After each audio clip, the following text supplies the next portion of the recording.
Mon frère, ma sœur en Christ, sois béni dans le nom merveilleux de Jésus le ressuscité, le vainqueur de la mort. Bien-aimé, tu es sauvé, tu es libre, tu n'es plus condamné car tes péchés ont été pardonnés. Christ a payé ta dette. Réjouis-toi parce que tu as le privilège immense d'avoir accès à la présence glorieuse de Dieu sans intermédiaire. Retiens-le, sans intermédiaire. Tu n'as plus besoin de faire de longs voyages, de venir en pèlerinage dans un temple pour rencontrer ton Dieu et ton Père, pour l'adorer. Désormais, tu peux l'adorer en tout temps, en tout lieu, en toutes circonstances. Aujourd'hui, nous méditerons les 2 versets du psaume 117 qui mettent en évidence ce qui justifie notre attachement à Dieu, ce qui justifie notre adoration, ce qui justifie notre hommage. Pour nous accompagner dans cette réflexion, nous utilisons les questions 2, 3 et 4 de notre guide de méditation. Bien-aimés, nous lisons notre texte et ensuite nous allons prier. Psaume 117. Louez l'Éternel, vous tous, vous toutes les nations, chantez ses louanges. Ô vous tous les peuples, car son amour pour nous est immense et subsiste à jamais. Sa fidélité, louez l'Éternel. Notre Dieu, notre Père, nous te bénissons, nous te rendons grâce parce que tu nous as donné l'immense privilège de te connaître, de faire la paix avec toi. Nos péchés sont pardonnés, nous ne sommes plus condamnés. Nous avons maintenant accès à ton lieu, à ta présence. Le voile du temple est déchiré. Nous pouvons entrer dans le lieu très saint. Nous pouvons entrer dans ta présence pour te parler, pour te consulter, pour chercher ta face, pour connaître ta volonté. Béni soit ton nom parce que pour toutes ces choses que tu as faites pour nous, apprends-nous à nous réjouir devant ta face. Apprends-nous à chanter à la gloire de ton nom. Bénis la méditation de ta parole. Glorifie ton nom dans nos vies. Apprends-nous à être reconnaissants. Apprends-nous à te dire merci chaque jour. Bénis ces moments au nom puissant de Jésus, notre Sauveur bien-aimé. Amen. Bien-aimé, la question numéro 2 nous dit qu'est-ce que nous apprenons sur Dieu notre Père, sur Dieu le Fils, sur Dieu le Saint-Esprit. Qu'est-ce que nous apprenons sur Dieu le Père dans ce texte? Ce texte nous révèle 2 grands attributs de notre Dieu. 2 grands attributs qui sont le fondement de sa nature divine. Dieu est amour. Dieu aime les hommes. Dieu a de l'affection pour les hommes. Un amour très très fort, un amour très élevé, un amour parfait, sans faille. Un amour sans fin, un amour illimité qui tire sa source de sa miséricorde, expression de sa grâce.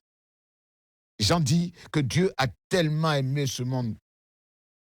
Dieu a tant aimé ce monde. Dieu a beaucoup aimé ce monde qu'il a manifesté cela en donnant son Fils à la croix du Calvaire pour sauver l'homme, pour le délivrer de la mort, pour le délivrer du péché. Le deuxième pilier de sa nature, c'est sa fidélité sans faille. Une fidélité qui découle de son amour incommensurable. L'amour de Dieu est fiable. On peut compter sur lui en tout temps, en tout lieu, en toutes circonstances.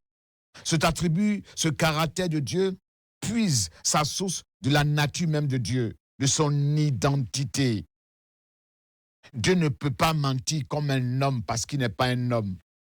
Dieu ne peut pas se trahir. Dieu a scellé son alliance avec nous dans le marbre. Sa nature fidèle l'empêche de défaire, de rompre cette alliance éternelle. S'il le faisait, bien-aimé, Dieu ne serait plus Dieu. Dieu dit, si vous réussissez à rompre mon alliance avec le jour et avec la nuit, afin qu'il ne paraisse plus, alors ce sera aussi rompu l'alliance que j'ai conclue avec mon serviteur David et avec les prêtres lévites. si je n'ai pas conclu d'alliance avec la nuit et le jour, si je n'ai pas donné des lois au ciel et à la terre, alors je pourrais rejeter la descendance de Jacob et celle de mon serviteur David. Mais j'accomplirai leur restauration et je leur manifesterai ma compassion. Jérémie 33, verset 20 à 26. Homme, Dieu t'a créé pour interagir avec lui, pour avoir une intimité avec Dieu, pour avoir des relations avec Dieu, des relations de filiation. La prière et la louange sont donc les moyens spirituels que Dieu met à notre disposition pour réaliser ce projet merveilleux de Dieu, ce Dieu qui veut communiquer avec nous, afin que nous puissions lui exprimer ce que nous ressentons pour lui, afin que nous puissions être reconnaissants avec lui pour ce qu'il est pour nous, pour ce qu'il a fait pour nous, pour ce qu'il fera encore pour nous. La louange à Dieu est une adoration exclusive. Elle n'est adressée qu'à Dieu seul, le Père de notre Seigneur Jésus-Christ, le Dieu unique qui a créé le ciel et la terre. Il ne partage pas sa gloire avec aucun autre Dieu. Il est un Dieu jaloux. Oui, la colère de Dieu se manifeste contre les hommes qui n'honorent pas Dieu, qui, au lieu d'adorer le Dieu immortel, le Dieu éternel, choisissent d'adorer des idoles, des images d'hommes, des images de femmes mortelles, des images d'oiseaux, des quadrupèdes, des reptiles. La Bible dit qu'ils ont préféré de façon délibérée d'adorer et de servir la créature au lieu du Créateur. Romains chapitre 1, verset 18 à 25. Bien-aimé, qu'est-ce que ce texte m'apprend sur Dieu le Fils? Le vrai amour, ce n'est pas seulement de simples mots, de vains mots. Ce sont des actes concrets, ce sont des actes palpables, ce sont des actes visibles. Et l'amour de Dieu, c'est une personne. L'amour de Dieu, c'est le Fils de Dieu. L'amour de Dieu, c'est Jésus-Christ. L'amour de Dieu s'est manifesté dans la rédemption, dans le salut de l'homme. Cette œuvre glorieuse magnifie la bonté, la fidélité et l'amour de Dieu, la vérité de Dieu. L'amour de Dieu, c'est un don, c'est une offre, c'est un renoncement, c'est un échange, c'est un sacrifice. Dieu a donné la vie de son Fils pour que nous ayons la vie, pour que nous soyons réconciliés avec lui. La mort et la résurrection de Jésus-Christ inaugurent une nouvelle ère. Dans cette nouvelle alliance, Dieu est en train de se constituer un peuple dont les membres sont issus de tous les peuples de la terre qui forment le corps de Christ. L'Église a donc vocation première à adorer Dieu, à le louer, à le servir. C'est un texte prophétique que nous venons de lire avec 2 versets seulement. Cela annonce un temps nouveau où à la fin des temps, tout genou fléchira, toute langue confessera que Jésus est Seigneur à la gloire de Dieu. Où tous les peuples de la terre, toutes les nations rendront honneur à Dieu, le Créateur du ciel et de la terre. Ce texte annonce ce temps où toutes les nations qui sont venues combattre Israël, qui sont venues attaquer Jérusalem, viendront se prosterner devant le roi des rois, le Seigneur des armées célestes, le vainqueur, pour l'adorer, pour le célébrer. Ils viendront célébrer la fête des cabanes, la fête de la précarité de l'homme, pour célébrer avec joie la protection de Dieu, la grâce de Dieu, la délivrance de Dieu. Ce texte est un chant de louange pour célébrer la résurrection de notre Seigneur Jésus-Christ qui est revenu à la vie, pour donner la vie à son peuple, pour le restaurer, pour faire de lui un seul peuple, un seul troupeau, avec un seul berger, Jésus-Christ étant la pierre angulaire qui permet de réunir les deux, les païens sans Dieu et les juifs. Question numéro 3. Y a-t-il des exemples à suivre ou à ne pas suivre dans ce texte? L'exemple du psalmiste est à imiter dans ce texte. Il a compris que Dieu siège au milieu des louanges, de l'adoration. La louange sincère, rendue avec un cœur joyeux, est un culte raisonnable qui réjouit le cœur de Dieu. Or, la joie du Seigneur, c'est là que se trouve notre force, notre énergie pour continuer la marche avec Dieu. La louange est vraiment un temps de rafraîchissement pour nous-mêmes. Cela permet d'exprimer les sentiments de notre cœur, Un cœur qui a expérimenté ce que Dieu est, ce que Dieu fait. Ça nous permet d'exprimer à Dieu nos remerciements, d'avoir de la gratitude envers lui. Ce bon Dieu, ce Dieu fidèle, qui entend nos prières, nos supplications, nos pleurs. Il reconnaît que Dieu l'a sauvé, le psalmiste. Il reconnaît que Dieu l'a délivré. Il reconnaît que Dieu l'a secouru. Il reconnaît que Dieu l'a gardé. Il reconnaît que Dieu l'a restauré. Il reconnaît que Dieu l'a fortifié dans ses épreuves qu'il a traversées. Dieu lui a fait grâce. C'est pour cela qu'il vit encore. En un mot, ce Dieu bon qui lui a fait tant de bien mérite d'être loué dans sa maison, dans l'assemblée des justes et parmi toutes les nations. Les manifestations de sa reconnaissance en Dieu ne sont pas passives. Ce n'est pas enfoui dans son cœur. Ça s'extériorise par tout son être entier, par tout son corps. Ses mains sont associées à cette louange pour acclamer Dieu, pour applaudir Dieu, pour l'ovationner et pour l'élever en dignité, en grandeur. Ses lèvres expriment, sa bouche exprime ce qu'il ressent pour Dieu. Avec des mots élogieux, bien choisis, avec des cris d'approbation, des Alléluia, des loués soit Dieu, des gloires à Dieu. Il exprime sa reconnaissance à Dieu. Sa louange n'était pas forcée, crispée, tendue. Il était content de louer Dieu avec des cris d'allégresse, des cris de triomphe, des cris de victoire avec des hosanna. La louange à Dieu était pour lui un moment de fête, un moment de célébration. Aujourd'hui encore, après la montée de Jésus au ciel, auprès de son Père, les chrétiens dans leur culte de célébration crient Maranatha pour exprimer leur foi en ce Jésus qui revient très bientôt dans toute sa gloire pour régner sur cette terre, pour mettre fin au règne du diable. Le psalmiste a compris que cette célébration accomplit un double objectif dans notre vie en tant que chrétien. Quand nous célébrons Dieu, ça donne gloire à Dieu. Ensuite, ça élève notre âme d'adorateur au-delà des problèmes quotidiens que nous vivons, au point de voir le sens de la vie dans la perspective du plan de Dieu, le royaume de Dieu, les priorités de Dieu d'abord. Quand nous louons Dieu, Dieu est prioritaire. Si Dieu n'obtient pas de nous cette sorte de célébration de louange, il peut la faire sortir des rochers, des arbres, des vagues de la mer et du reste de sa création.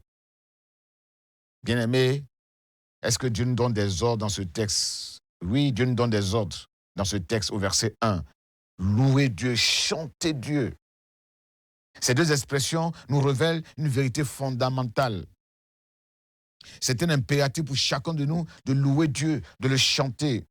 Notre joie, notre rafraîchissement, notre paix, notre épanouissement en dépendent. Louer Dieu, c'est nécessaire, c'est incontournable pour notre santé spirituelle. La réaction normale pour un homme qui a expérimenté l'amour de Dieu, sa grâce, la délivrance, le salut en Jésus, c'est la louange, c'est l'adoration. Dieu, dans son amour, nous a recréés en Jésus, son Fils bien-aimé, pour que nous menions une vie riche en actions bonnes que Dieu a préparées à l'avance pour que nous les pratiquions. L'amour que Dieu nous a manifesté doit susciter notre propre amour pour lui, une réaction d'amour pour lui. Louer Dieu, chanter Dieu, c'est une invitation impérieuse qui ne doit pas souffrir de doute, d'hésitation, de calcul mesquin, de prétexte. Je n'ai pas le temps d'adorer Dieu. Je n'ai pas la force, je suis fatigué. Il devient urgent, bien-aimé, en ces temps de la fin où tout est bouleversé, de célébrer ce Dieu qui nous garde, qui nous soutient et qui pourvoit tous les jours à nos besoins. Oui, lève-toi maintenant et loue ton Dieu. Dieu nous invite aussi à pratiquer cet amour qui nous a manifesté en Jésus. Nous devons aussi le pratiquer entre nous, dans nos communautés, dans nos maisons. Manifester l'amour envers les autres, faire du bien aux autres, c'est une manière d'adorer ce Dieu d'amour. C'est ce que l'apôtre Paul donne cet ordre à ceux qui ont bénéficié de la grâce de Dieu, de son amour, que le Christ, l'amour personnifié de Dieu, habite dans vos cœurs par la foi, solidement construit sur cet amour, alors vous serez capable de comprendre avec tous les saints la largeur de l'amour de Dieu, la longueur de l'amour de Dieu. un amour éternel, un amour inépuisable. Vous serez capable de connaître la hauteur de cet amour, la profondeur de cet amour. Vous connaîtrez cet amour qui dépasse tout ce qu'on peut connaître. Vous recevrez la vie de Dieu et il habitera totalement en vous. Éphésiens 3, versets 17 à 19. Chantez le Seigneur, vous tous, sans exception, car sa fidélité dure à toujours. Ainsi donc, bien-aimés, si la fidélité de Dieu à notre égard se manifeste tous les jours, sans fin, à toute heure, à tout moment, en toutes circonstances, notre louange aussi à Dieu qui en découle doit se faire en tout temps. En tout temps. Que le temps soit favorable. Que le temps ne soit pas favorable. Que nous soyons dans la joie. Que nous ne soyons pas dans la joie. Quand tout va bien, quand tout va mal, nous devons tous les jours louer Dieu en tout temps. C'est pourquoi rejette-toi, Jérusalem, pousse des cris de joie, toi qui étais stérile. Éclate en chant joyeux, avec des cris d'allégresse. Toi qui n'as pas connu les douleurs de l'enfantement. Ésaïe 54, verset 1. Comme Paul et Silas en prison, chantons et louons Dieu malgré les adversités, malgré les problèmes, malgré les difficultés, malgré les temps difficiles de la fin. Acte 16, 25. Chantons et louons Dieu qui, dans son amour immense, n'a pas limité sa grâce à Israël seulement. Il a élargi pour nous englober dedans. Pour t'enlacer, toi, moi, tous les peuples de la terre. Nous sommes dans cet amour-là de Dieu. Bien-aimé, ne t'arrête jamais de louer Dieu. Ne te lasse jamais de faire du bien à Dieu en le louant tous les jours. Parce qu'il a fait pour toi de grandes choses, des choses merveilleuses, des choses extraordinaires qui n'est pas permis à un homme de nommer, de décrire. Bien-aimé, prions et louons Dieu parce qu'il est fidèle, parce qu'il est bon, parce qu'il est doux, parce qu'il est merveilleux, parce qu'il a fait pour nous de grandes choses depuis que nous sommes nés. Chaque jour, il marche avec nous. Chaque jour, il nous conduit. Chaque jour, il nous donne la bonne santé. Chaque jour, il pourvoit à nos besoins. Chaque jour, il nous conduit dans les eaux paisibles où nous ne manquons de rien. Chaque jour, quand nous tombons, il nous redresse, il nous guérit, il prend soin de nous, il nous fortifie, il nous donne des perspectives nouvelles, il nous donne de l'espérance. Nous savons en qui nous avons cru. Nous savons qu'un jour, nous serons semblables à lui. Et tout cela nous donne la force de le louer, de l'adorer, malgré les difficultés, les problèmes. Seigneur, donne-nous de ne jamais cesser de te faire du bien en te louant, en t'adorant. Parce que quand nous te louons, nous t'adorons, tu es dans la joie, tu es content. Et quand tu es dans la joie, nous sommes fortifiés pour continuer la marche avec toi. Bénis chacun de nous, bénis nos maisons, bénis nos enfants, bénis le pays. Au nom puissant de Jésus, gloire et honneur à toi. Amen.